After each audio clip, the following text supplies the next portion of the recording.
हरे कृष्णा माता जी। हरे कृष्णा। हरे कृष्णा। हरे आप सभी कृष्णा। का स्वागत। हरे कृष्णा। आप सभी का स्वागत है क्लास में। हम जो प्रभुपाद की जो छोटी बुक्स है परफेक्ट क्वेश्चन परफेक्ट आंसर कर रहे हैं, तो उसको आज हम कंटिन्यू करेंगे। हमने चैप्टर 7 तक इसको कंटिन्यू कर लिया था और बहुत अच्छे बॉब के प्रश्न थे और हम लोग ने भी इसको समझने की कोशिश की। आज हम लोग चैप्टर 8 पढ़ेंगे, कृष्ण भावनामृत में प्रगति। तो चैप्टर 8 जो है वो केवल लेटर है, तो एक लेटर अंबिका पढ़ ले, एक यशिका, ऐसे करके पढ़ ले। ठीक है माता तो जी। खाली इसको रीडिंग लगा लेते हैं, फिर हम मेन आज हम जो कंप्लीट करेंगे वो चैप्टर 9। ओके, शुरू करते हैं। प्रभुपाद की जय। ज्ञानांजन शलाकया तस्मै श्री गुरुवे नमः। श्री चैतन्य मनोभीष्टं स्थापितं येन भूतले स्वयं रूप कदामयं ददाति स्वपदान्तिकम्। हरे कृष्ण कृष्ण कृष्ण हरे हरे, हरे राम राम राम हरे हरे। यस, अंबिका पढ़ो first letter. Springfield, New Jersey, June 12, 1972। प्रिय प्रभुपाद, आपको मेरा सादर प्रणाम। मैं न्यूयॉर्क के मंदिर के भक्तों से संपर्क बनाए हुए हूँ। मुझे आशा है कि ऐसे श्रेष्ठ तथा प्रगतिशील भक्तों की संगति से मैं भी कृष्ण भावनामृत में कुछ प्रगति करने में समर्थ होऊंगा। मेरी मंगेतर ने भी मंदिर में आना प्रारंभ कर दिया है, तथा वह थोड़ा जब भी कर रही है। भारत से कृष्ण भावनामृत के विषय पर मेरे पत्र लिखने के पूर्व उसे इस संबंध में कुछ भी ज्ञात नहीं था। अत्रेय ऋषि ने कृपा पूर्वक हमें अपने घर पर आमंत्रित किया था, जिससे कि हम एक आदर्श गृहस्थ जीवन के दर्शन कर सकें। अप्रैल मास के अंत में मैं पीस कोर से अपनी सेवा की समाप्ति के लिए बम्बई गया था। सौभाग्यवश मैं वहां कुछ अस्वस्थ हो गया था, जिससे मुझे बम्बई में 2 सप्ताह रहना पड़ा। यह समय मैंने जुहू में कृपालु तथा उन्नत भक्तों के सानिध्य में व्यतीत किया। दुर्भाग्यवश आप वहां से 5 दिन पहले प्रस्थान कर चुके थे। मुझे बहुत कम समझ में आता है, किंतु मुझे कृष्ण भावना अमृत की प्रक्रिया में श्रद्धा है तथा मैं इसको अधिक से अधिक अंगीकार करने की आशा करता हूँ। मैं लॉस एंजलिस के मंदिर के विवरण की उत्सुकता से प्रतीक्षा कर रहा हूँ। यह विवरण मुझे अत्रेय ऋषि देने वाले हैं। मुझे यह भी आशा है कि मैं स्वयं आपका प्रवचन न्यूयॉर्क में सुन सकूंगा। एक अत्यंत अनधिकारी बालक के प्रति आपने जो कृपा प्रदर्शित की है, उसके लिए आपका धन्यवाद। आपका सेवक बॉब कोहेन। Okay, next. हाँ जी माता जी। प्रिय बॉब। आंसर दिया। हाँ जी। प्रिय बॉब, कृपया मेरा आशीर्वाद स्वीकार करें। तुम्हारे 12 जून 1972 के पत्र के लिए तुम्हें मैं धन्यवाद देता हूँ। उसमें अभिव्यक्त तुम्हारी भावनाओं को पढ़कर मुझे अत्यंत हर्ष हुआ। मुझे ये जानकर अत्यंत हर्ष हुआ कि तुम हम लोगों की संगति कर रहे हो। मुझे ज्ञात है कि तुम एक अत्यंत भले, अत्यंत बुद्धिमान लड़के हो तथा तुम्हारा व्यवहार मृदु है।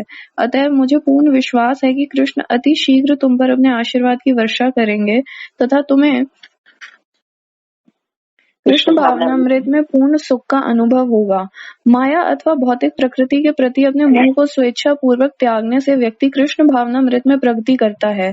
ऐसे त्याग को तपस्या कहते हैं, किंतु हम बिना किसी ठोस कारण के तपस्या करने के लिए तत्पर नहीं होते हैं।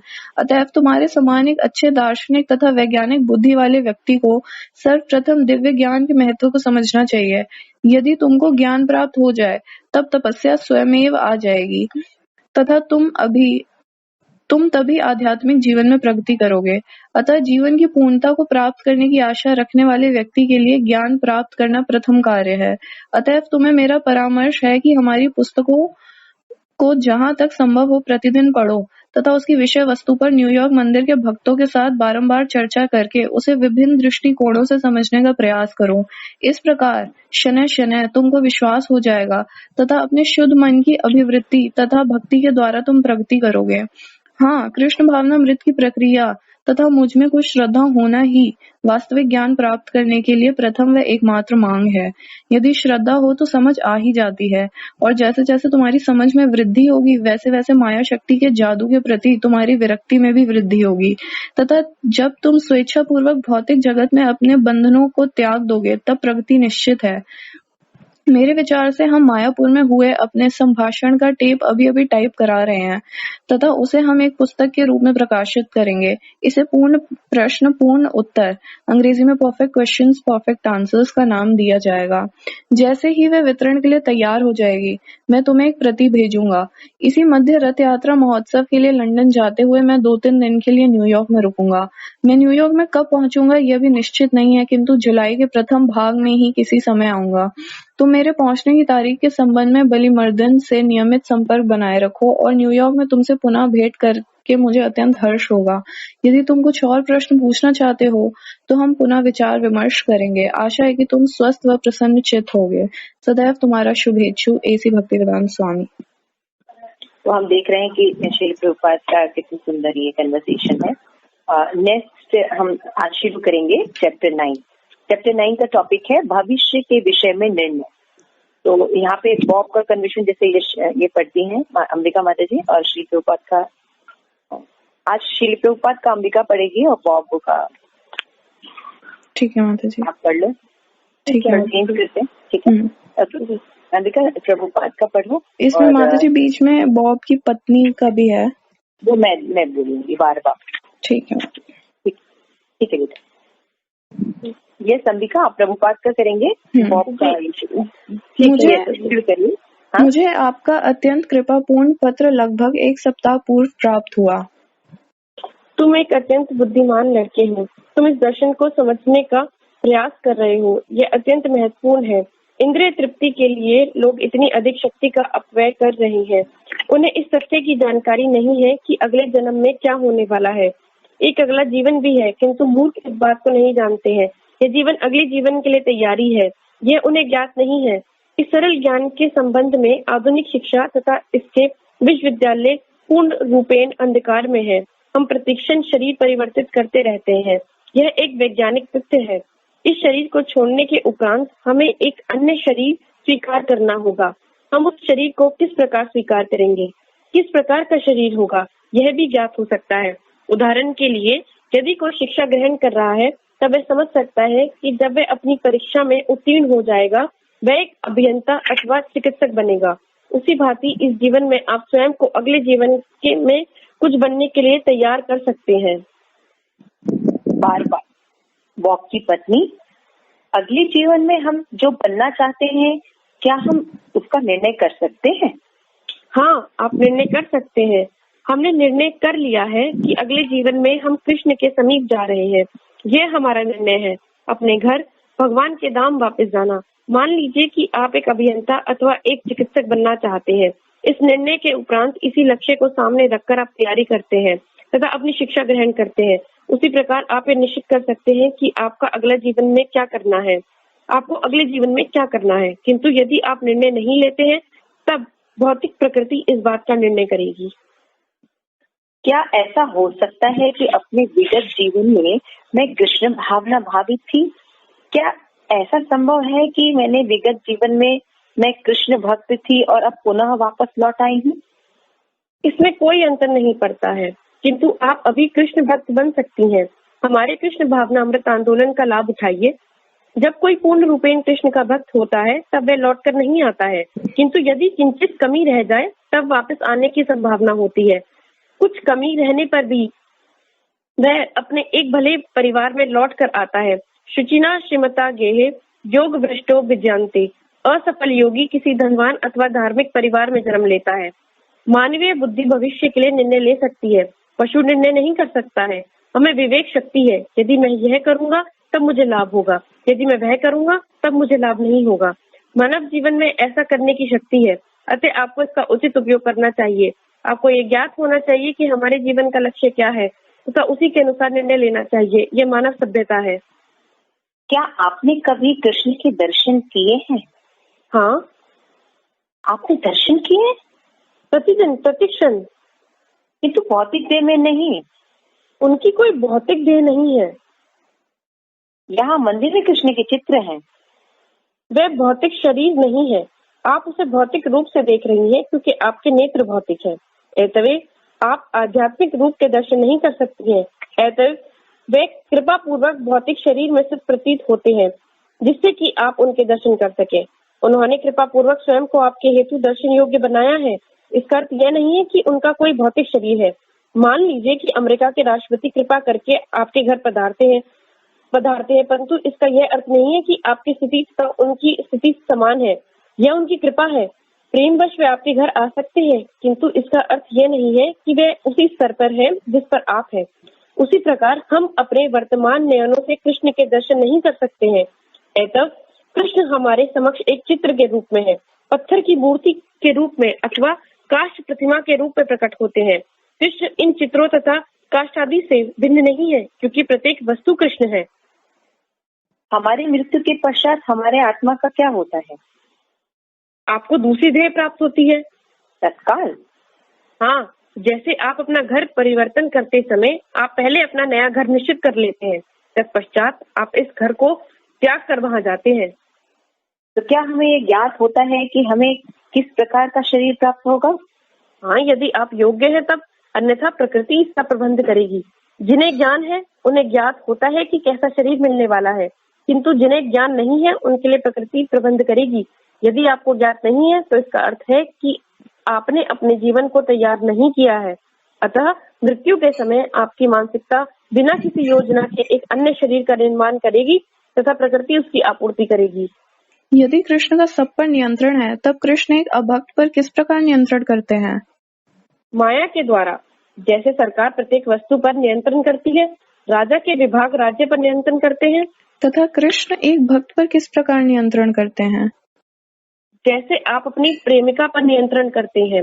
उदाहरणार्थ, यदि आपकी एक प्रिय संतान है, आप उसके लाभ के लिए उस पर नियंत्रण करते हैं। यदि वह अग्नि को स्पर्श करने जा रहा है, तब आप तत्काल उसे कहेंगे, नहीं नहीं प्रिय पुत्र, इसका स्पर्श मत करो। एतवेक कृष्ण भावना में भक्त कभी भी पथभ्रष्ट नहीं होता है, क्योंकि कृष्ण सदा उसका मार्गदर्शन करते हैं।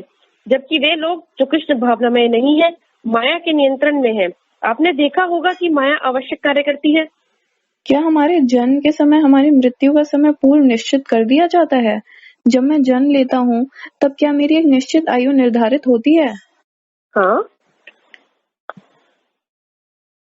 तथा वह उसमें परिवर्तन नहीं कर सकता? नहीं, वह इसमें परिवर्तन नहीं कर सकता है, किंतु कृष्ण इसमें परिवर्तन कर सकते हैं। यदि वह आत्महत्या कर ले, क्या वो पूर्व निर्धारित होता है? नहीं, ये पूर्व निर्धारित नहीं है। आप ऐसा इसलिए कर सकते हैं क्योंकि आपको किंचित स्वतंत्रता है। आत्महत्या करना स्वाभाविक नहीं है, यह अस्वाभाविक है। अतः हम स्वतंत्र होने के कारण स्वभाव से अस्वभाव को जा सकते हैं।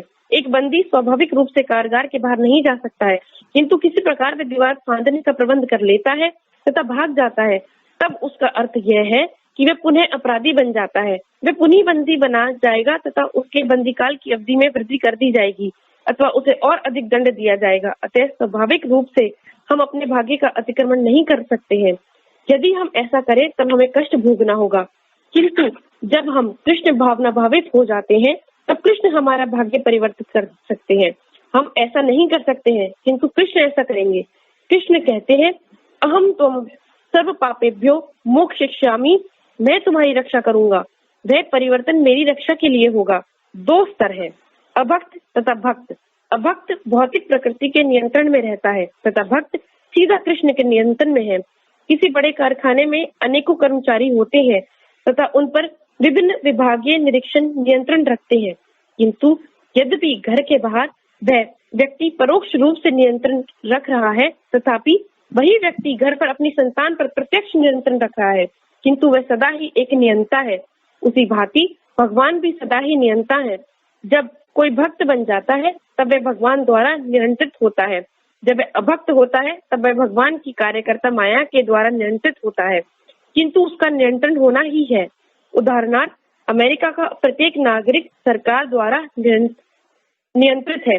जब वह ठीक रहता है तब वह नागरिक विभाग के नियंत्रण में रहता है, किंतु जब वह ठीक से नहीं रहता है तब वह अपराध विभाग के नियंत्रण में रहता है। वह यह नहीं कह सकता कि मैं नियंत्रित नहीं हूँ, यह असंभव है। यदि कोई कहता है मैं स्वतंत्र हूँ, उसकी मानसिक स्थिति ठीक नहीं है, वह विवक्षित है। प्रत्येक व्यक्ति नियंत्रित है, वह विकसित है। प्रत्येक व्यक्ति नियंत्रित है। या तो आप सीधे भगवान द्वारा नियंत्रित हैं अथवा आप उनकी कार्यकर्ता माया द्वारा नियंत्रित हैं। यदि माया द्वारा नियंत्रित होना स्वीकार करते हैं तो आप अपना जीवन बर्बाद कर देते हैं। आप अपना शरीर परिवर्तित करते हुए जन्म जन्मांतर तक भौतिक अस्तित्व में रहते हैं, किंतु आप भगवान द्वारा नियंत्रित होने का चयन करते हैं। तब इस शरीर के उपरांत आप अपने घर भगवान के धाम लौट जाते हैं। तब आपका जीवन सफल होता है। नियंत्रित हुए बिना आपका अस्तित्व नहीं रह सकता है, यह संभव नहीं है। बुद्धि का अर्थ है स्वयं को कृष्ण द्वारा नियंत्रित होने देना। भगवत गीता में भी कहा गया है, बहुनाम जन्मनान्ते ज्ञानवान्मा प्रवर्तते।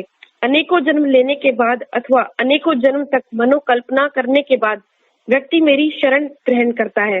वासुदेवम सर्वम इति, कृष्ण आप सर्वस्व है, अतः मैं आया हूँ, मुझे स्वीकार कीजिए। अब मैं पूर्ण रूपेण आपके शरणागत हूँ तथा आप मुझ पर नियंत्रण कीजिए। मैं नियंत्रित हूँ। मुझे बहुत समय तक मैं इन दुष्टों के द्वारा नियंत्रित रहा हूँ, कोई लाभ नहीं हुआ है। मैं अपनी इंद्रियों के द्वारा नियंत्रित हूँ। इंद्रियों के नियंत्रण के अंतर्गत मैंने तथाकथित परिवार, समाज, देश तथा मातृभूमि, यहाँ तक कि कुत्तों तक की सेवा की है, किंतु किसी से मुझे संतोष प्राप्त नहीं हुआ है। अब मुझे सद्बुद्धि आई है, अतः मैं स्वयं को अनेक अधीन करता हूँ। कुत्ते द्वारा नियंत्रित होने के स्थान पर मुझे भगवान द्वारा नियंत्रित होने दीजिए। यह कृष्ण भावना अमृत है। क्या आपने यह नहीं देखा है कि एक मानव किस प्रकार कुत्ते द्वारा नियंत्रित होता है? गली में कुत्ता रुक जाता है, मल त्याग करता है तथा उसका स्वामी खड़ा होकर प्रतीक्षारत रहता है। ऐसा है कि नहीं? कुत्ता मलमूत्र का त्याग कर रहा है तथा स्वामी विचार कर रहा है कि मैं स्वामी हूँ, किंतु वह नियंत्रित हो रहा है। यह माया है। वह कुत्ते का दास बन गया है, किंतु यह विचार कर रहा है कि मैं स्वामी हूँ। अतः जब तक मानव कृष्ण भावना भावित ना हो, वह समझ नहीं सकता है। हम समझ सकते हैं कि ये दुष्ट अपने कुत्ते द्वारा नियंत्रित हो रहा है, किंतु वह समझता है कि वह स्वामी है। आपका क्या विचार है? क्या वह अपने कुत्ते द्वारा नियंत्रित नहीं हो रहा है? ऐसा ही है, किंतु वह विचार कर रहा है कि मैं कुत्ते का स्वामी हूँ। एक गृहस्थ अपनी पत्नी, अपनी संतान, अपने सेवकों तथा प्रत्येक व्यक्ति द्वारा नियंत्रित होता है, किंतु वह सोचता है मैं स्वामी हूँ। राष्ट्रपति निक्सन विचार करते हैं कि वह अपने देश के स्वामी हैं, किंतु वह नियंत्रित है। जनता जो उनकी सेवक है तत्काल ही उन्हें पदच्युत कर सकती है। वे पद ग्रहण करते समय दावा करते हैं, मैं आपकी अत्यंत उत्तम सेवा करूंगा, मैं प्रथम श्रेणी का सेवक बनूंगा। एतवेद लोग उन्हें मत देते हैं, ठीक है आप राष्ट्रपति बन जाइए, तथा वे विज्ञापन कर रहे हैं, मेरा पुनर्निर्वाचन कीजिए, मेरा पुनः निर्वाचन कीजिए। इसका अर्थ है कि मैं एक सेवक हूँ, किंतु वह विचार करते हैं कि मैं स्वामी हूँ। वस्तुस्थिति यही है। माया द्वारा नियंत्रित व्यक्ति स्वयं को स्वामी समझता है, किंतु वह दास है। एक भक्त स्वयं के विषय में कभी यह विचार नहीं करता कि मैं स्वामी हूँ, वह विचार करता है कि मैं सेवक हूँ। माया तथा वास्तविकता में यही भेद है। उसे कम से कम ज्ञात तो है, मैं स्वामी कभी नहीं हूँ, मैं सदैव सेवक हूँ। जब एक दास यह विचार करता है कि मैं स्वामी हूँ, तब उसे माया कहा जाता है, किंतु जब एक सेवक यह विचार करता है कि मैं एक सेवक हूँ, यह माया नहीं है, यह मुक्ति है, क्योंकि वह मिथ्या विचारों द्वारा नियंत्रित नहीं है। इस विषय वस्तु पर विचार करने का प्रयास कीजिए। एक भक्त कभी भी मिथ्या विचारों द्वारा नियंत्रित नहीं होता है, उसे अपनी स्थिति का ज्ञान है। स्वरूपेण व्यवस्थिति मुक्ति का अर्थ है अपनी मूल स्थिति में स्थित होना। मैं एक दास हूँ, अतः यदि मुझे यह ज्ञात है कि मैं एक दास हूँ, तब वह मेरी मुक्ति है, तथा यदि मैं यह विचार करूँ कि मैं स्वामी हूँ, वह बंधन है। बुद्ध जीवन तथा मुक्त जीवन में यही भेद है। यह कृष्ण भावनाभावित भक्त सदैव यही विचार करता है कि वह कृष्ण के सेवक है। एतवेद वे सभी मुक्त हैं, वे मुक्ति के लिए चेष्टा नहीं करते हैं, वे मूल स्थिति में स्थित है। एतवेद वे पहले से ही मुक्त हैं, वे कृत्रिम रूप से यह विचार नहीं करते कि मैं स्वामी हूँ। अन्यथा प्रत्येक व्यक्ति यही विचार कर रहा है मैं स्वामी हूँ। यह भ्रम अथवा माया है। आप जीवन की किसी भी दशा में स्वामी नहीं हो सकते हैं, आपको दास ही रहना है। यही आपकी स्थिति है।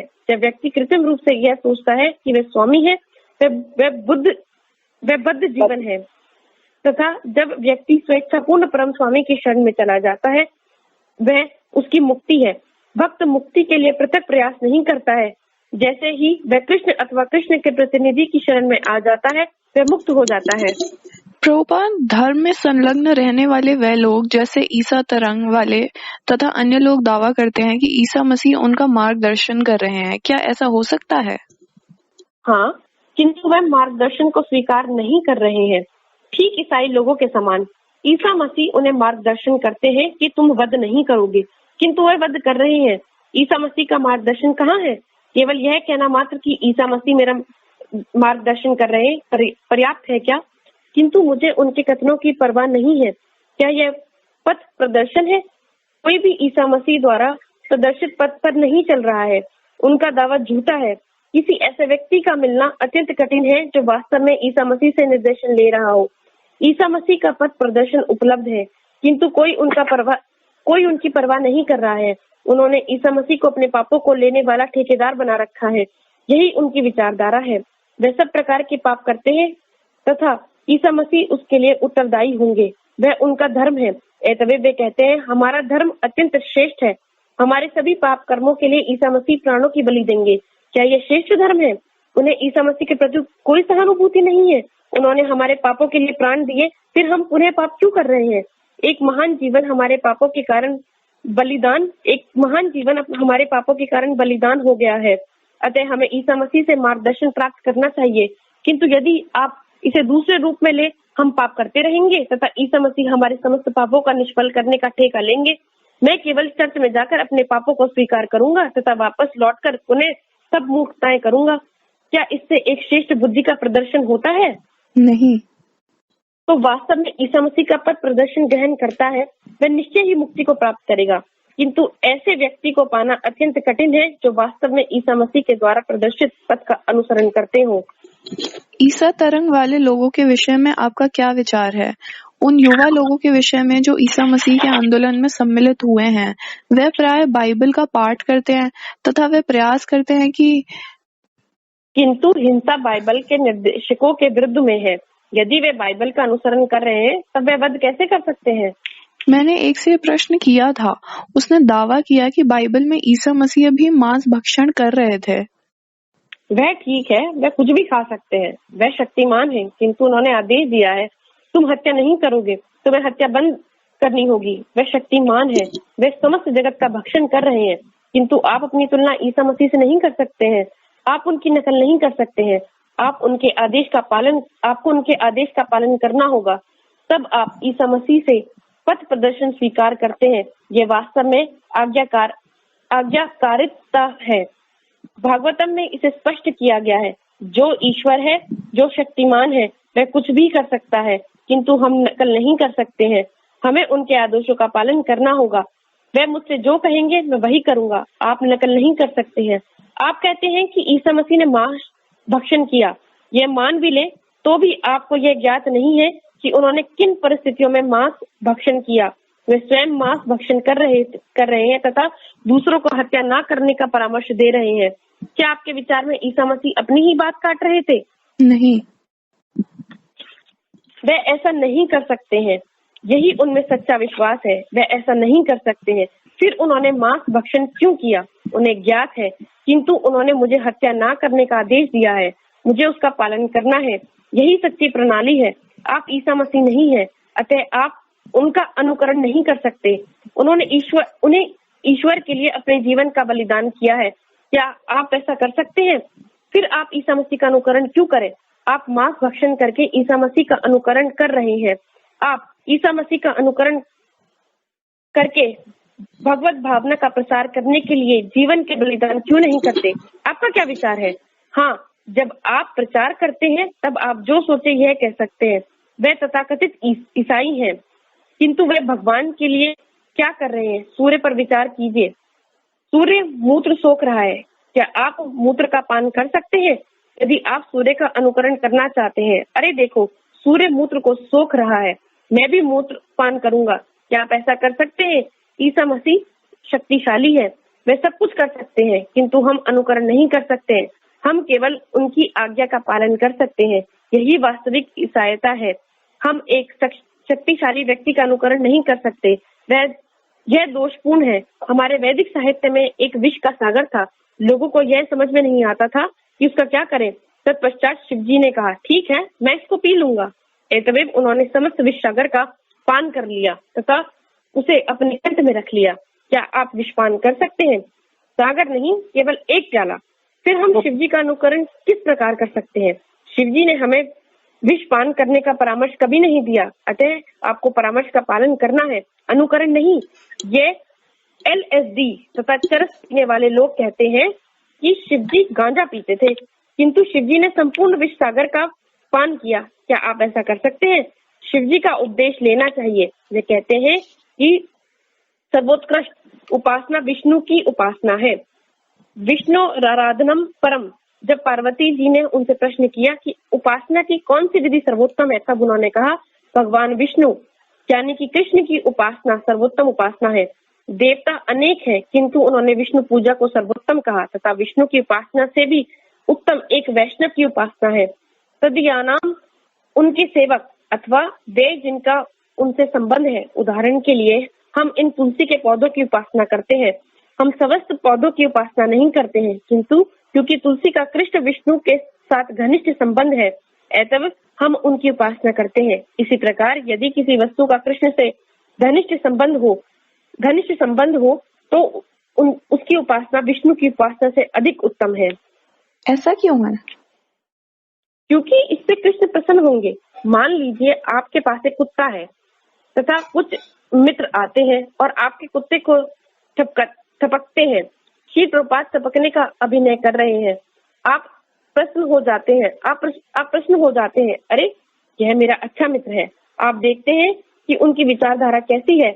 हम यह देखते हैं कोई मित्र आता है तथा कहता है वाह तुम्हारे पास कितना अच्छा कुत्ता है। कृपया प्रसाद ग्रहण कीजिए। श्री प्रभुपाद अपनी अतिथियों से वार्तालाप जारी रखते हैं, कभी कभी अंग्रेजी में तथा कभी कभी हिंदी में। न्यूयॉर्क में यह उनका अंतिम दिन है तथा उनके लंदन जाने वाले विमान के प्रस्थान का समय कुछ ही घंटे के पश्चात है। श्री प्रभुपाद को कैनेडी हवाई अड्डे तक ले जाने के लिए बॉब एक कार लेकर आया है। सामान को गाड़ी तक पहुंचाते हुए श्री प्रभुपाद के नवीनतम अनुवाद कार्य की पांडुलिपियों को क्रम से रखते हुए तथा अंतिम क्षण के प्रबंधों को पूर्ण करते हुए भक्त इधर उधर भाग दौड़ कर रहे हैं। श्री प्रभुपाद सब तैयारी हो गई, कार हम लोगों की प्रतीक्षा कर रहा। फिर अब हम प्रस्थान कर सकते हैं? ठीक है, हरे कृष्ण। हरे कृष्ण। हाउ ब्यूटीफुल ना, इतना सुंदर ये पूरा चैप्टर था, है ना। आपने बॉब के साथ एक सफर तय किया, है ना। बॉब एक बिल्कुल सिंपल व्यक्ति, इसको कुछ भी नहीं पता और मटेरियल वर्ल्ड का व्यक्ति है, लेकिन किसी तरह से भक्तों के प्रति आकर्षण उसका डेवलप था। लेकिन वो कि पाश्चात्य सभ्यता में था। अब देखिए तब भी श्रील प्रभुपाद ने कितना पेशेंसली उनको डील किया, उनकी सारी बातों का जवाब दिया। जनरली लोग जब प्रश्न पूछते हैं ऐसा क्यों, है ना, शिव जी को दूध चढ़ाने से बेटर है कि हम गरीबों को दूध दे दें, है ना। किसी को इतने बड़े बड़े मंदिर बनाने से अच्छा है कि हम किसी गरीबों को पढ़ाई लिखाई में पैसे खर्च कर दें, है ना। ऐसे कई क्वेश्चंस जो होते हैं दुनिया के सामने होते हैं, लेकिन उनको ठीक से आंसर नहीं दे पाने के कारण पूर्ण ज्ञान नहीं होता, तो इसलिए वो लोग जो है झुंझला जाते हैं। लेकिन आप देखिए बॉब ने कितने अजीब अजीब क्वेश्चन पूछे, लेकिन क्योंकि श्रील प्रभुपाद को पूर्ण ज्ञान था इसलिए श्रील प्रभुपाद ने पूरा का पूरा बताया। और देखिए कितने सुंदर से वो कन्विंस भी हुआ। और श्रील प्रभुपाद का ज्ञान कैसा था? ऐसा नहीं कि वो अपने आप का ज्ञान दे रहे थे। श्रील प्रभुपाद का ज्ञान वेद पर आधारित था, जो कि भगवान का निर्णय है। भगवान श्री कृष्ण ने जब ये दुनिया बनाई तो इसके बारे में भी बताया।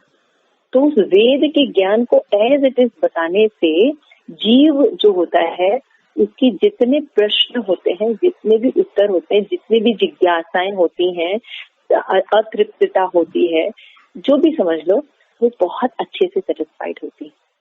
क्योंकि भगवान ने क्रिएट किया है तो भगवान जानते हैं कि क्या चीज क्या है, राइट। तो आइए हम ये 8-9 वाला जो है चैप्टर हम समझने की कोशिश करते हैं श्रील प्रभुपाद का। तो बड़े सुंदर, मुझे बहुत सुंदर लगा कि हम कृष्ण भावना में अपनी प्रगति कैसे कर सकते हैं।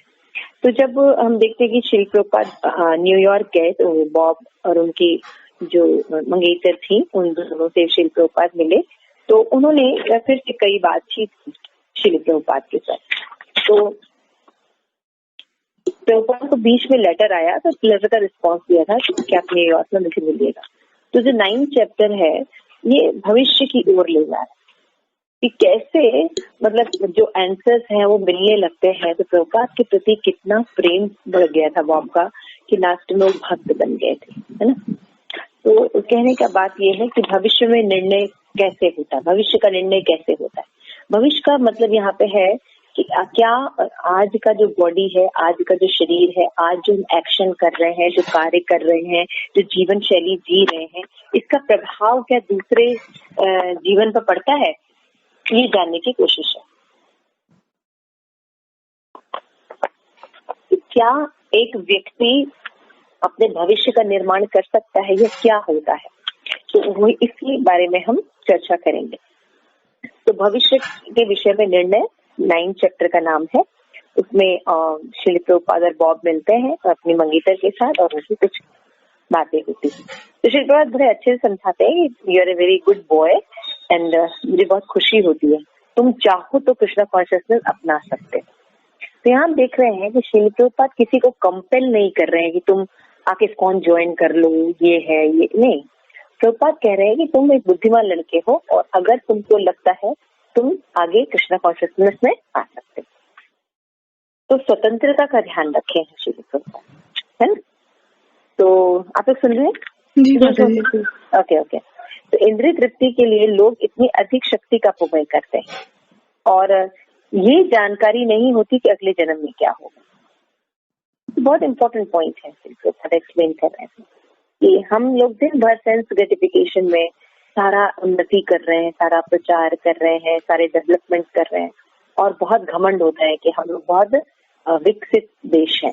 श्रील प्रभुपाद का पूछना है कि आप विकसित देश कैसे हैं कि अभी आप जो डेवलपमेंट कर रहे हैं उसका नेक्स्ट जीवन में कोई फायदा है या नहीं, उसकी आप तैयारी ही नहीं करते। तैयारी तो छोड़िए, आपको जानकारी ही नहीं है कि अगला जन्म होता है या इस जीवन के कार्य का कोई प्रभाव पड़ता है, इसके बारे में आपको कोई जानकारी ही नहीं है, तो आपकी प्रगति किस कैसी है।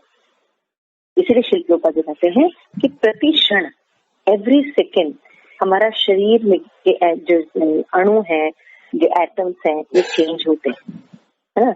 और प्रत्येक 6 से 7 साल में ये पूरे चेंज हो जाते हैं, बॉडी चेंज हो जाती है।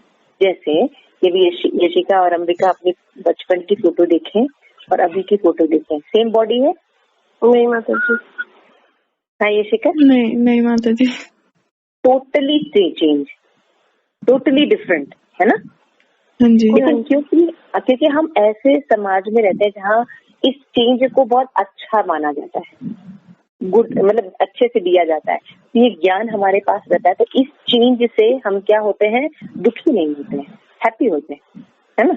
क्योंकि हमें ज्ञान दिया गया है ना कि ये चेंजेस होते हैं और हम यंग होते तो ज्यादा अच्छा है ना। उसी तरह से यदि आपको ये ज्ञान दिया जाए कि आप शरीर नहीं आत्मा है और आपका शरीर परिवर्तन होता है लेकिन एज अ आत्मा आप सदैव विद्यमान रहते हैं, आपकी मृत्यु नहीं होती, आपका शरीर परिवर्तन होता है और आपका शरीर परिवर्तन भी आपके हाथ में है कि आप कैसा कार्य करते हैं। तो मृत्यु भी कैसी लगेगी उसको, मृत्यु को जैसे कि बाकी लोगों को जो भय और ये लगता है ऐसा नहीं लगेगा।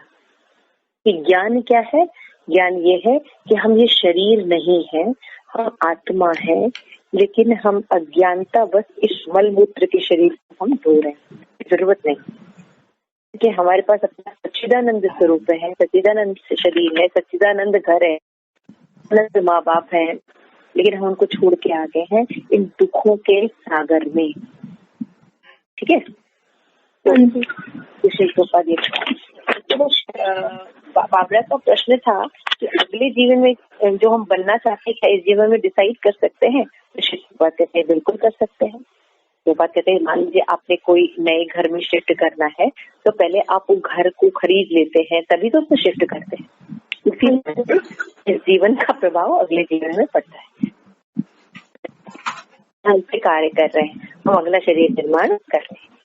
तो श्री प्रभुपाद से बताते हैं कि किंतु यदि कोई किंचित मात्र कमी रह जाती है, बाबरा का पूछ रहा था कि क्या मैं पिछले जन्म में भक्ति की थी तभी इस जन्म में कर पा रही हूँ, तो इससे कोई फर्क नहीं पड़ता है अपने पिछले जन्म भक्ति की या नहीं की।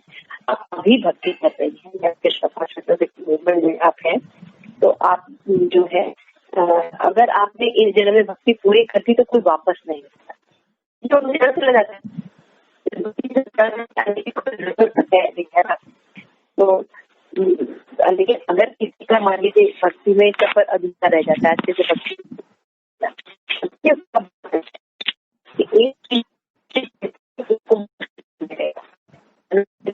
मिलेगा, या तो बहुत अच्छे लर्नेड परिवार में मिलेगा या बहुत अच्छे धनी मानी परिवार में जन्म मिलेगा।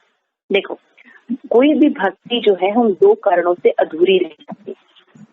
हमें सही गाइडेंस नहीं मिला, हमारे धन का अभाव है ना। हम किसी की भी कोई भी भक्ति क्यों नहीं कर पाता है, पूर्ण भक्ति क्यों नहीं कर पाता, या तो दो कारण होते हैं। तो हमारे पास इससे गाइडलाइन नहीं होती, लोग नहीं होते जो किससे गाइड कर सके, या हमारे पास इतना धन नहीं होता या इतना पैसा नहीं होता कि उसको खर्च कर सकते। तो अब इन कारणों के कारण नहीं कर पाते, इसीलिए इन दो कारणों में से जो कारण भी होता, इसीलिए हमें मान लीजिए हमने सही गाइडलाइन नहीं मिली तो अगला जीवन में हमें किसी वैष्णव के घर में आपका जन्म मिलेगा, ब्राह्मण परिवार से जन्म मिलेगा कि जन्म से ही वो एजुकेटेड रहे। मान लीजिए आपने धन के आपकी भक्ति नहीं हो पाई है, तो आप बचपन से ही इतने बड़े टाटा बिरला के यहाँ पैदा होंगे कि आपको रोटी कमाने की कोई चिंता नहीं होगी। तो इसलिए भक्ति में तो बहुत ही अच्छा है ना। भक्ति करने से एक चीज तो निश्चित है कि हम निम्न योनियों में नहीं जाएंगे, मनुष्य शरीर मिलेगा, मनुष्य शरीर में भी अच्छे घर में जन्म मिलेगा। इसलिए श्री प्रभुपाद कहते हैं कि मानव जीवन में ऐसा करने की शक्ति है कि हम अपने जीवन का उपयोग कर सकें। तो और भी बड़ा सुंदर क्वेश्चन पूछा है कि क्या हम भगवान के दर्शन कर सकते हैं। श्री भगवान कहते हैं हाँ कर सकते हैं, मैं तो रोज करता हूँ।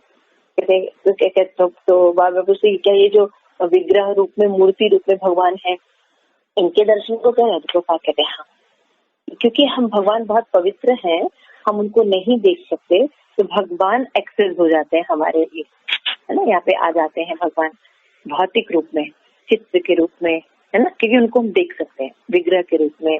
पत्थर शास्त्र बताया गया 8 प्रकार के होते हैं, उस रूप में प्रकट होते हैं भगवान जिसको हम देख सकते हैं। तो क्वेश्चन है कि यदि कृष्ण का सब पर नियंत्रण है तब कृष्ण क्या एक भक्त पर भी नियंत्रण होता है कि चलो भक्त तो मान लो भगवान के अधीन होता है, लेकिन अगर कोई भक्त नहीं है तो क्या वो नियंत्रण में रहता है। तो बात करते हैं कोई भक्त हो या अभक्त हो सदैव नियंत्रण में रहता है। अगर कोई अभक्त है तो उसकी देखभाल माया करती है, मटेरियल एनर्जी करती है, लेकिन अगर कोई भक्त होता है तो वो भगवान के डायरेक्ट संरक्षण में रहता है। श्री प्रभुपाद बोलते हैं क्या हमारे जन्म के समय हमारी मृत्यु का पूर्व निश्चय करके रहता है कि मैं कहाँ जन्म लूंगा, मेरी कितनी आयु होगी। तो प्रभुपाद कहते हैं कि या कितना परिवर्तन होगा। प्रभुपाद कहते हैं कि इससे परिवर्तन नहीं कर सकते। मतलब मान लीजिए आपका डिसाइड है कर्म के अनुसार कि आपका इतना एज है, तक आप रहेंगे और नेक्स्ट आपकी ये नहीं, तो हम इसको चेंज नहीं कर सकते। अब डिसाइड हो चुका है ना, लेकिन कृष्ण कर सकते। मान लीजिए नरक में भी जाने का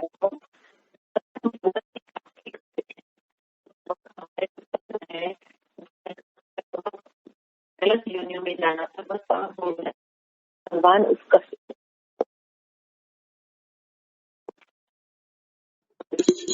कृष्ण महाभारत परिवर्तित कर सकते हैं, हम ऐसा नहीं कर सकते। गीता ने कहा है अहम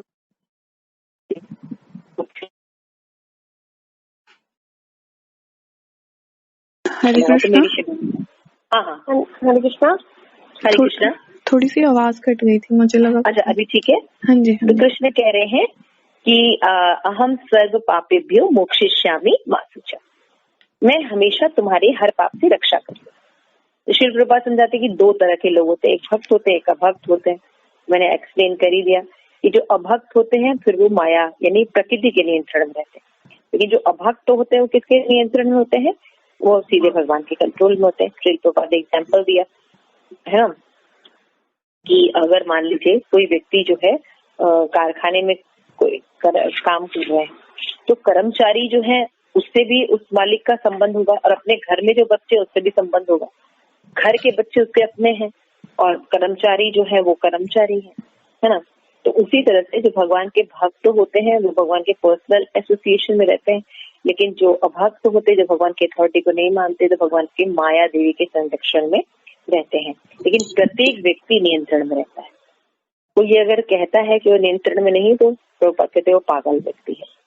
क्योंकि अगर कोई व्यक्ति कृष्ण के संबंध नियंत्रण में रहता है, कृष्ण की शरणागति, तो उसका जीवन सुधर जाएगा, वो भगवत धाम चला जाएगा। लेकिन माया के पास रहने पर सदैव दुख भोगेगा और अपना पूरा जीवन बर्बाद कर लेगा। तो वैसे बुद्धि का क्या है, इंटेलिजेंट मतलब क्या होता है? तो बताते बहुत सिंपल कि जो अपने आप को भगवान के नियंत्रण में दे दे कि भगवान आप जो कहते हैं, तो आप सर्वश्रेष्ठ बुद्धिमान व्यक्ति हैं, आपकी आज्ञा पालन करूंगा, तो वो ही व्यक्ति जो है बुद्धिमान है। तो प्रभुपाद कहते हैं कि मैं अपने इंद्रियों के द्वारा नियंत्रित हूँ। इंद्रियों के नियंत्रण के अंतर्गत मैंने परिवार, देश, समाज, ये सबको रखा हुआ है ना। मैं कुत्ते के द्वारा नियंत्रित हूँ, है ना। तो लेकिन मैं भगवान के पास नहीं जाऊंगा, तो क्या होगा? हमें ये लगता है कि कुत्ता पाला है अगर मैंने, हम सोचते हैं ये मैं इसका मालिक हूँ, ये मेरी रक्षा करेगा, ऐसा करके कुछ हम हमारी कुछ साइकोलॉजिकल होती है, प्रेम करते हैं, या बचपन से रहता है तो कुत्ते से प्रेम करते हैं। तो एक्चुअल में हम कुत्ते के मालिक है कि कुत्ते के सर्वेंट है? कुत्ता जब बोलता है कि मल त्याग करना है तो ले जाया जाता है ना। लेकिन हम झूठ मूठ अहंकार वश सोचते हैं कि हम मालिक हैं। एक बात और, एक दूसरा उदाहरण श्री प्रभुपाद दिया कि जैसे मान लीजिए कोई राष्ट्रपति, जैसे निक्सन का, है ना, तो सोचता है कि वो अभी राष्ट्रपति बन जाएंगे वहां के, लेकिन वो है सेवक जनता के। नहीं तो वो भीख क्यों मांगते कि मुझे कृपया निर्वाचित कीजिए, है ना, मुझे कृपया चुनिए, आपकी ये सेवा करूंगा, मैं ये बना दूंगा, है ना। तो माया द्वारा नियंत्रित व्यक्ति स्वयं को स्वामी समझता है। ये सबसे बड़ी प्रॉब्लम। तो सोचता है कि I am the doer, I am the मालिक, लेकिन एक्चुअल में अपनी इंद्रियों का, अपने घर का, अपने परिवार का, या जिसके प्रति उसका प्रेम है उसका दास रहता है। एक भक्त कभी भी मिथ्या विचारों द्वारा नियंत्रित नहीं होता। तो पर बताते हैं कि अन्यथा प्रत्येक व्यक्ति यही विचार कर सकता है कि मैं स्वामी हूँ। ये क्या है? भ्रम है। लेकिन अगर मैं वो सोचता है कि मैं कृष्ण का दास हूँ, तो ये सही थॉट है। प्रभुपाद बताते हैं कि जैसे ईसा मसीह का एग्जाम्पल प्रभुपाद ने बहुत सुंदर तर्क दिया।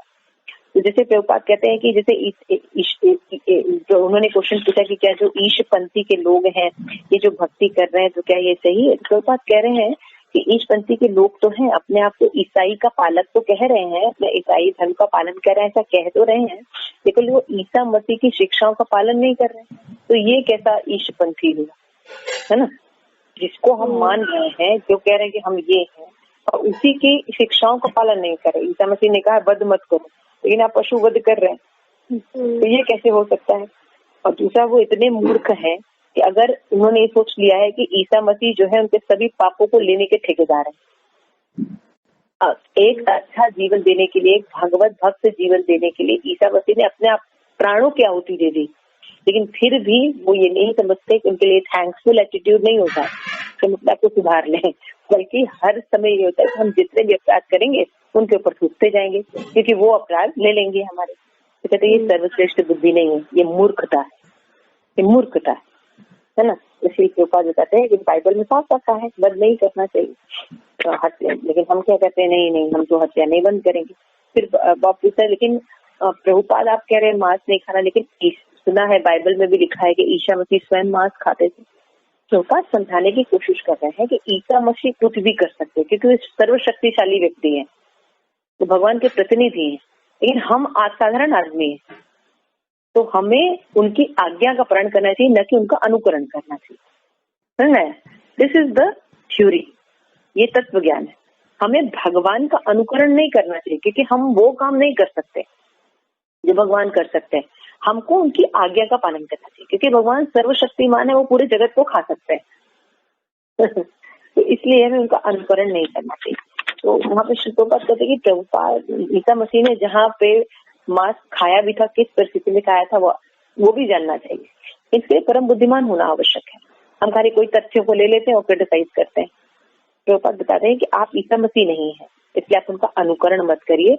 क्या आप अपने जीवन का बलिदान उस सूली पर चढ़ के दे सकते हैं धर्म की स्थापना करने के लिए?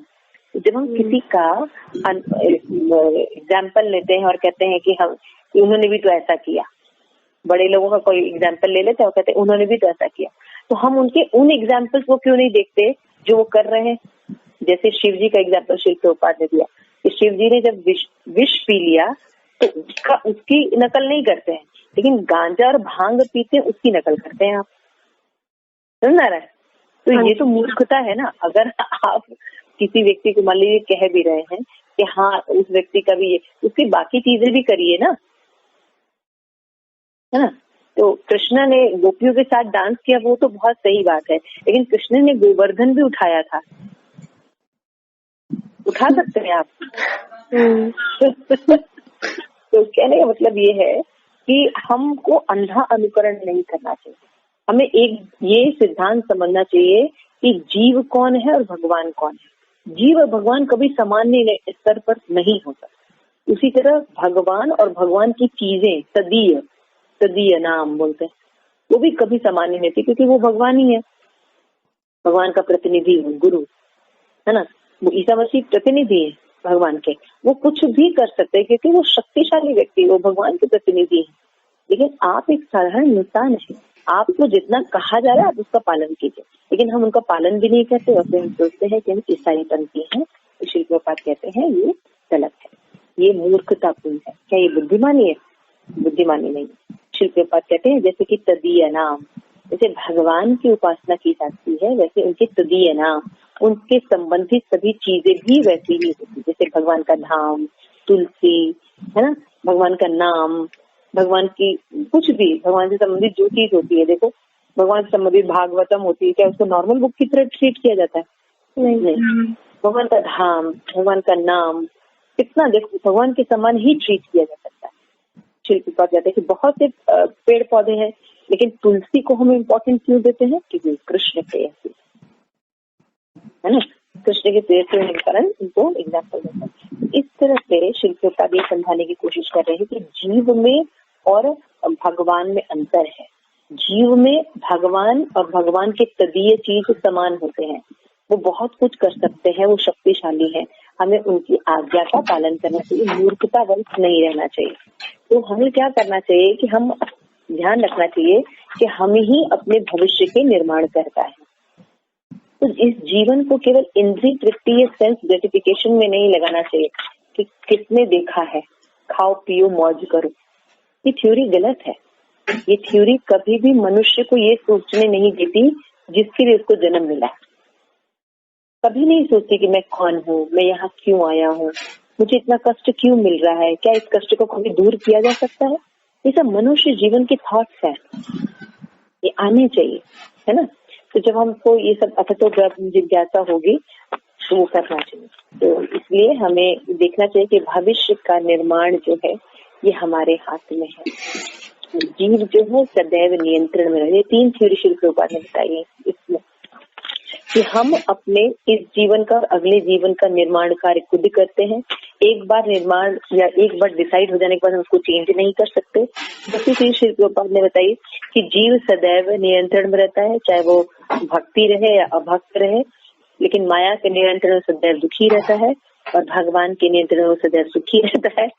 फिर तीसरी बात श्री प्रभुपाद ने एक्सप्लेन की कि हमें भगवान और भगवान के भक्तों की कही गई बातों का पालन करना चाहिए, उनका नकल नहीं करना चाहिए, अनुकरण नहीं करना चाहिए, क्योंकि वो शक्तिशाली है, वो कुछ भी कर सकते हैं, लेकिन हम नहीं कर सकते।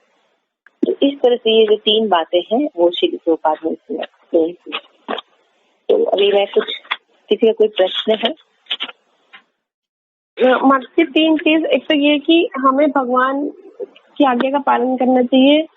दूसरी आप ही मतलब एक बार दोबारा रिपीट कर दीजिए। हाँ, मैं बता रही हूँ। 3 बातों को मेन एक्सप्लेन किया गया है। फर्स्ट ये एक्सप्लेन किया गया है कि हम अपने जीवन इस जीवन का और आगे आने वाले जीवन का डिसाइड खुद करते हैं,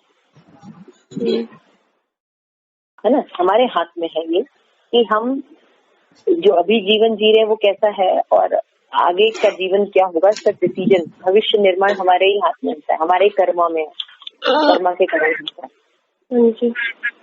और दूसरा बात श्री प्रभुपाद ने एक्सप्लेन किया है कि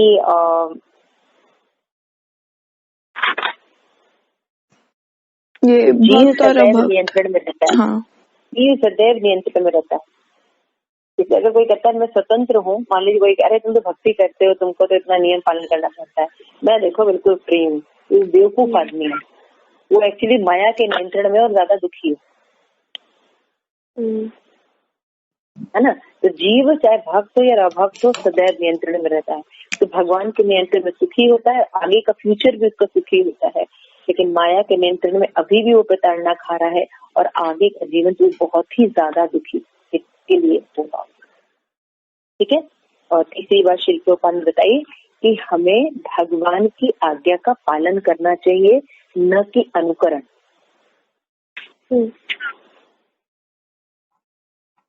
है ना।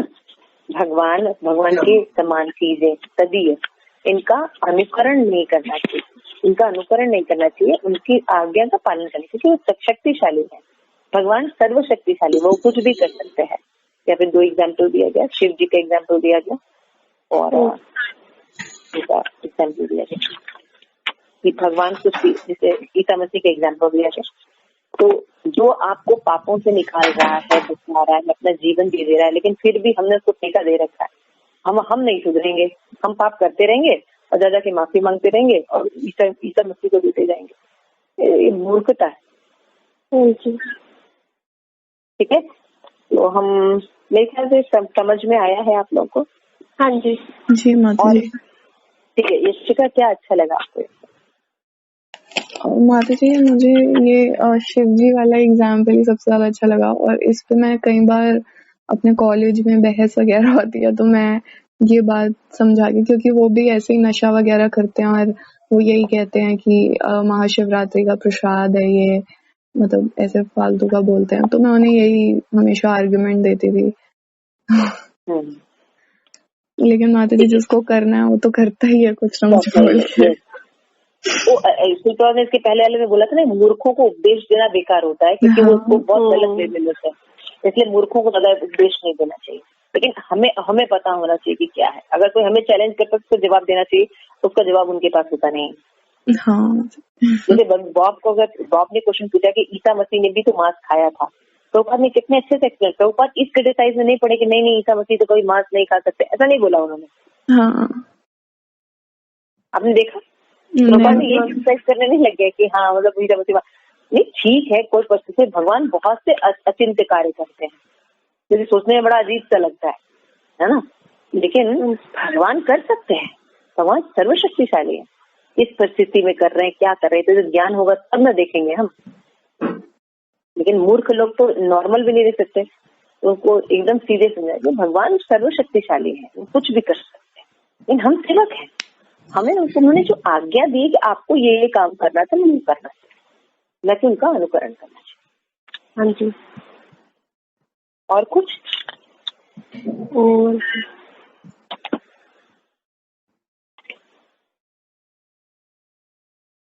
और किसी का कोई प्रश्न?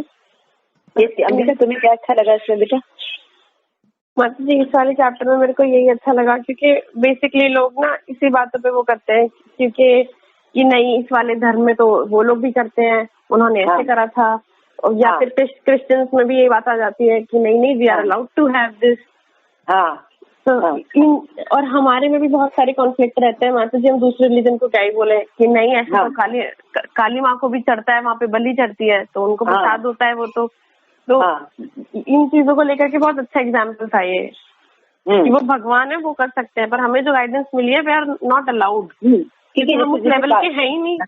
जैसे काली माँ पर आपने बताया तो एक्चुअली क्या था, जैसे मान लीजिए कोई समाज है, तो कुछ लोग जो होते हैं बिल्कुल एग्रेसिव होते हैं, वो नहीं सुनती, कंट्रोल में नहीं आते, तो उनको थोड़ी छूट देनी पड़ती है, उनको थोड़ी छूट देनी पड़ती है ताकि समाज में शांति व्यवस्था बनी रखे। लेकिन इसका ये मतलब नहीं है कि हम उसके नाम पे कसाई खाना खोल लें, जो कि आज चल रहा है। हाँ जी। आज क्या है, काली माँ का बलि देना है तो वहां पे कसाई कतले खाना बना हुआ है और जीव की तुष्टि के लिए हम बलि पे बलि दिए जा रहे हैं, समझ रहे हो।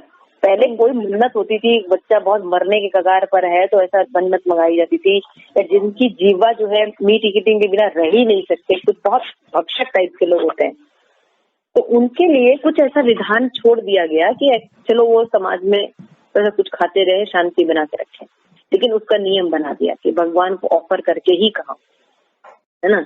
तो लेकिन अब उसके नाम पर तुम कतले आम और कसाई खाने बना के तुम उसको पूरा वो दे देते तो फिर वो तो फिर गलत है ना। जैसे पहले होता था कि कोई बच्चा है बहुत बीमार पड़ा, मरने तो लोग एक मन्नत मांगते हैं, वही होता है। वो तो पूरे वंस लाइफ एक बार होगा, वंस लाइफ एक बार होगा। हाँ जी।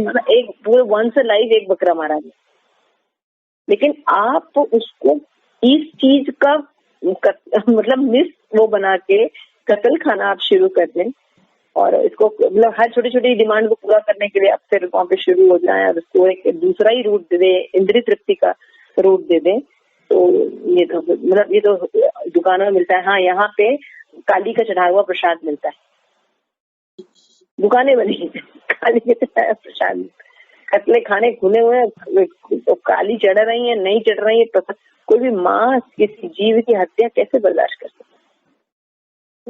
शास्त्र में जब दिया गया था तो दिया गया था कोई बूढ़ा हो और उसको अच्छे ब्राह्मण मंत्रोच्चारण करते थे और उसकी जब बलि देते थे तो सीधे पशु योनि से वो मनुष्य योनि में जाता हुआ दिखता भी था।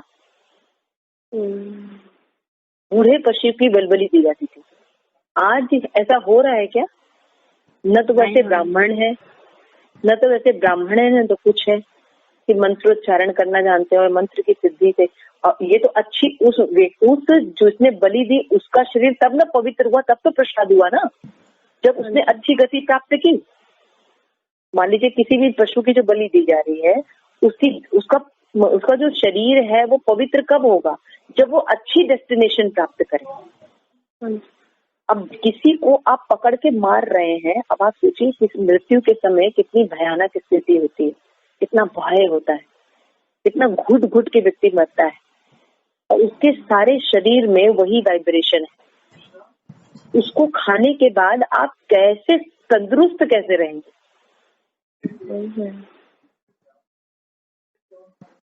उस वाइब्रेशन को खा के आप कैसे, जिसके जो पूरा समय भयभीत होके मर के जो वाइब्रेशन उसके शरीर की चीख पुकार के साथ में मरा है, उसकी सारी वाइब्रेशन आप खा रहे हैं मीट की। कोई व्यक्ति ऐसे मरता है क्या? नहीं माता जी। कोई भी, चाहे मछली को मारो, किसी को मारो, ये भी तो होता है कि आप बीमार जानवर को तो नहीं खाते, उसको तो आप ऐसे ही छोड़ देते हो। हाँ, आप छोड़ देते हैं, उसको काटो ना। उसको कई चीजें हैं जिनके बारे में नॉलेज नहीं, लोग उसको खाली वो एक बात पकड़ लेते हैं लेकिन उसके पीछे का पृष्ठभूमि नहीं देखते। तो मूर्खों की ये निशानी होती है। मूर्ख लोग ऐसा ही करते हैं। जो मूर्ख होते हैं, जिनके पास ज्यादा दिमाग नहीं रहता, वो क्या करते हैं, हमेशा बड़ों का अनुकरण करते हैं। आपने भी तो ऐसा किया, तो आप बन जाइए आप भी भगवान बन जाइए, है ना। आप भी, शिव जी ने पूरा जहर पी लिया था, आप भी पी लीजिए। तो वहां नहीं वहां नहीं करेंगे तुलना, गांजा पीने में, अफीम पीने में जरूर करेंगे। तो ये तो मूर्खता है। शराब के नाम पे भी माता जी उसको, हाँ, शराब के नाम पे भैरव बाबा को चढ़ाया जाता है, सब बोल के करते हैं, बहुत कुछ करते हैं। तो ये सब बेवकूफियां हैं और समाज में अलग अलग तरह के लोग हैं। इन सिद्धांत शिल प्रभुपाद कितना सुंदर। देखो, प्रभुपाद से मिलने पर मुझे बहुत अच्छा लगा था। मुझे ये लाइन बहुत अच्छी लगी थी, पता नहीं आप लोगों को क्लिक की कि नहीं। जब प्रभुपाद से बॉब ने पूछा कि ईसा मसीह भी तो मांस खाते थे, मैंने सोचा ईसा मसीह, मैं भी सोचने लगी ईसा मसीह मांस खाते थे, लेकिन मैंने देखा प्रभुपाद ने इस लाइन पर कभी चर्चा ही नहीं की। प्रभुपाद ने सिद्धांत ही अलग बताया। तो ये होता है तत्व नॉलेज, जीव तत्व, ईश्वर तत्व, प्रकृति तत्व, काल तत्व, कर्म तत्व, ये भगवत गीता में क्लियर होते हैं। जैसे कि कभी कभी आपका जो आपके डिवाइस वो वाली क्लासेस चल रही थी आपकी IDC क्लासेस, डिस्कवर योरसेल्फ, हाँ जी माता जी। 1-2 क्लासेस आपने अपने 3-4 क्लासेस पूरी एक्सटेंड की थी। हाँ जी, तो हाँ जी, उसमें देखो क्या बताया जा रहा है। तो कई लोग फीडबैक देते हैं कि हाँ माता जी वो तो ठीक है, डिस्कवर ये सब ठीक तो है, क्लास तो बहुत अच्छा है, लेकिन आप तो कह रहे हैं प्रैक्टिकल बताया जाएगा। इसमें तो कुछ भी प्रैक्टिकल नहीं बताया, इसमें तो ये बताया जाएगा हाँ गॉड ये है, गॉड एग्जिस्ट करता है, कर्म ये। तो फिर हमने उनको वही समझाया कि पहले थ्योरी बताई जाती है, फिर लैबोरेटरी में प्रैक्टिकल दिया जाता है। पहले ही लैबोरेटरी में थोड़े भेज दिया जाता है, वो तो पूरा पक्का करके रख देगा। पहले थ्योरी बताई जाती है, ये चीज ये है, ये चीज ये है, ये चीज ये, इसको ऐसे करना ऐसे करना, अब जाके टेस्ट करो और रिजल्ट लेके आओ, है ना। ऐसे ही करते हैं साइंस में। ऐसा थोड़ा पहले दिन क्लास फर्स्ट डे स्कूल में गया, आपको सीधी लेबोरेटरी में ले गया गया, नहीं, पहले थ्योरी क्लासेस दी जाती है। उसी तरह से भक्ति में भी पहले थ्योरी क्लासेस दी जाती है।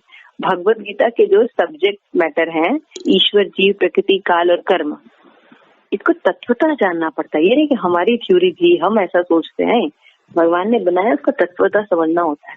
जब हम इसको समझ लेते हैं तब हम बाकी बेस लाइन फिर प्रैक्टिकल बताते हैं, इसको ऐसे करना है, इसका मतलब ये है, इसका मतलब ये है, ऐसे। इसलिए प्रभुपाद इतना एक्सप्लेन कर पाते थे।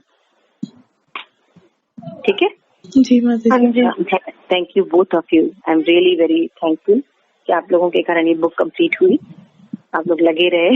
मेरा बहुत अच्छा लगा, बहुत सालों बाद ये बुक। हाँ, बहुत खूबसूरत बुक हमने इसको पढ़ी।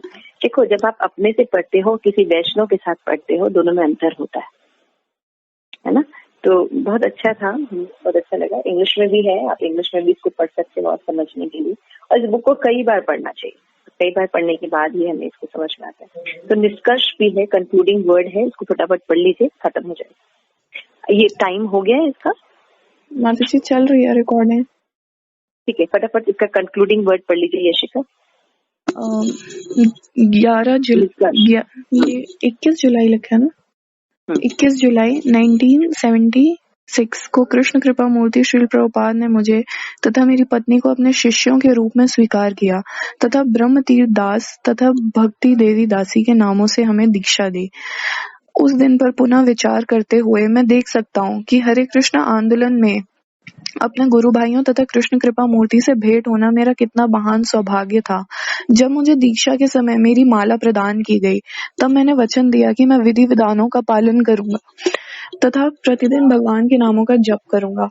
4 वर्ष पूर्व श्रील प्रभुपाद ने मुझे इन विधानों का पालन करने का परामर्श दिया था तथा 6 मास के अंदर उन्होंने कहा, मैं अन्य भक्तों के समान हो सकता हूँ। समस्त अनर्थ अनावश्यक वस्तुएं जैसे कि सांसारिक चलचित्र तथा भोजनालय मेरे लिए आकर्षणहीन हो जाएंगे।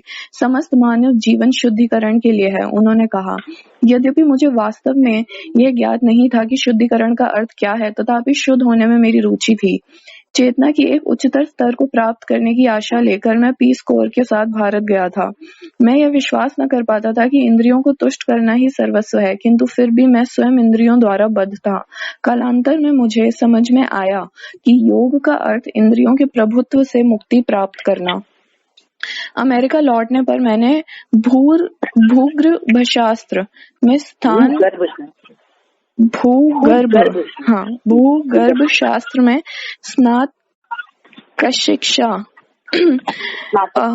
स्नातक शिक्षा ग्रहण करना प्रारंभ की, विवाह किया तथा गृहस्थी के उत्तरदायित्व में कुछ फंस गया। किंतु अनेकों बार मैं श्रील प्रभुपाद के साथ हुए अपने वार्तालापों पर विचार करता था तथा उनके उपदेशों का चिंतन करता था। उनका एक प्रारंभिक उपदेश ये था कि भक्तों को संगति करो तथा मैंने प्रसन्नता पूर्वक किया। भूगर्भ शास्त्र मतलब होता है जियोलॉजी। ठीक है, जियोलॉजी है ना, जियोलॉजी ग्रेजुएट करना, जियोलॉजी में ग्रेजुएट किया वो आपने। अच्छा। मंदिर में जाना अत्यंत स्फूर्तिदायक था। शनय शनय मेरी तथा मेरी पत्नी की कई भक्तों से मैत्री हो गई तथा हम किसी प्रकार इस आंदोलन के लिए कोई सेवा करने की इच्छा करने लगे। मैंने विश्वविद्यालय में एक भक्ति योग क्लब का आयोजन किया तथा हमारा घर भक्तों के यात्री समूहों के लिए ठहरने का स्थान बन गया। जैसे जैसे हम श्रील प्रभुपाद के उपदेशों का पालन करने लगे, हमारा भोजन भी शुद्ध हो गया। भारत में मैंने श्रील प्रभुपाद को बताया था कि मैं भक्तों के समान अपना भोजन भगवान को अर्पित नहीं कर सकता था, क्योंकि मैं ये नहीं समझा था कि कृष्ण भगवान है। अतः उन्होंने मुझे कहा था कि भोजन के पूर्व मैं केवल उस भोजन भोजन के लिए भगवान को धन्यवाद दिया करूं। ऐसा हमने किया। अंत में हमारी भक्ति परिपक्व हो गई तथा हमने वस्तुतः अपना भोजन परमेश्वर को अर्पित करना प्रारंभ कर दिया। परमेश्वर के लिए भोजन बनाना यह कितनी आश्चर्यजनक अनुभूति है। इसने हमें वस्तुतः जीवा के नियंत्रण से मुक्त कर दिया। अंततः हम मंदिर के जीवन में पूर्ण रूपेण सम्मिलित होने के लिए तत्पर हो गए थे। कृष्ण की कृपा से मैंने टेक्सास में एक मंदिर के समीप एक नौकरी प्राप्त कर ली तथा मंदिर के समस्त कार्यक्रमों में भाग लेना प्रारंभ कर दिया। इस प्रकार जैसे श्रील प्रभुपाद ने भविष्यवाणी की थी, ठीक उसी प्रकार समस्त अनर्थ विलुप्त हो गए।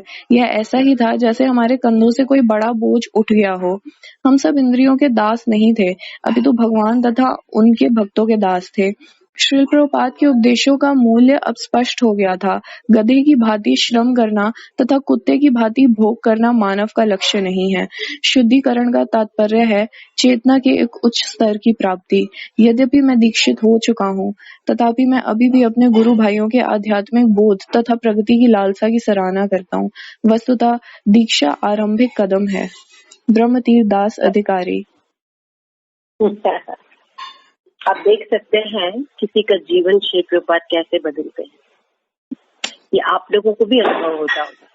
जी जी अपने लाइफ में भी आप लोग ये अनुभव देख सकते हैं। बॉब का अनुभव हम अपनी लाइफ में भी देख सकते हैं कि कैसे बॉब कह रहे थे मैं भगवान को ऑफर नहीं कर सकता, और वो समय आया कि वो भगवान को ऑफर करके खाते थे, और उनको और उनकी वाइफ को श्री प्रभुपाद ने दीक्षा भी प्रदान की, भक्ति ब्रह्मतीर्थ एंड भक्ति देवी। ये है श्रील प्रभुपाद का मूवमेंट जो आत्मा तक, मतलब व्यक्ति अगर एक बार प्रभुपाद से मिल लेता है, चाहे बुक के जरिए या साक्षात्कार, कभी भूलता नहीं था, कभी भूलता नहीं था। बड़ी वेरी वेरी अमेजिंग पर्सनालिटी। जब मैं भी श्रील प्रभुपाद से मिली, बुक के थ्रू उनसे मिली, मैंने अपना जीवन समर्पित कर दिया कि मैं प्रभुपाद के लिए जरूर करूंगी जो भी हो सकेगा, और प्रभुपाद की आज्ञा का पालन भी करूंगी जितना मेरी स्थिति होती जाएगी। ये है श्रील प्रभुपाद। तो this is the real hero. इसीलिए श्रील प्रभुपाद के लिए अपना सरेंडर होना is the best way. That's all I can say. आप मतलब अगर आपको किसी गुरु की तलाश है या किसी ऐसे व्यक्ति की तलाश है जिसको आप आदर्श, अपना आइडल मानना चाहते हैं, हीरो मानना चाहते हैं, तो श्री प्रभुपाद को चूज कीजिए। वो हमेशा आपको लेट देम अप करेंगे। ठीक है जी। प्रभुपाद की जय। पूर्ण कृष्ण की जय। जय गंगा प्रेमानंद। आप सब मंजरी ग्रुप के लिए भी मेरी बेस्ट विशेष हैं कि आप सब बच्चे भी जो अपना आध्यात्मिक सफर तय कर रहे हैं या